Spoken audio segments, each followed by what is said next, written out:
আলু ভাজা হয়ে গেছে, লাল লাল ভাজার পর আলুটাকে তুলে নেওয়া হচ্ছে।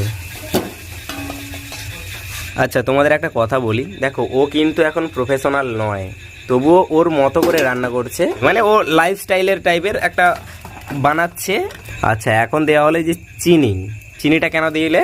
কালার করার জন্য। কালার? চিকেনটা একটু কালার। আচ্ছা, চিকেনের একটু কালার হবে তার জন্য। এর মধ্যে দিয়েছি শুকনো লঙ্কা, তেজপাতা, এলাচ, দারচিনি আর লবঙ্গ। আমি জানি না কারা কারা তরকারিতে চিনি দাও, আমি খুব একটা দিই না, আজকে দিলাম একটু দেখুন। এবারে দিব এর মধ্যে এই পেস্ট, এটা ভালো করে ভাজবো তেলে।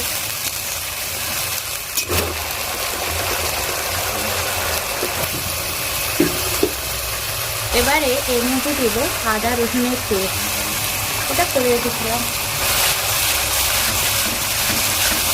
আমি একটু তেল দিচ্ছি, তবে তেলটা একটু মনে হচ্ছে। ওহো, কালারটা দেখো। আমি লঙ্কার গুঁড়ো দিই, শুধু ভাজা লঙ্কার কালারটা এসছে। ভাজা লঙ্কা দেওয়া হয়েছে। এই একটু চিনি দিয়েছিলাম না,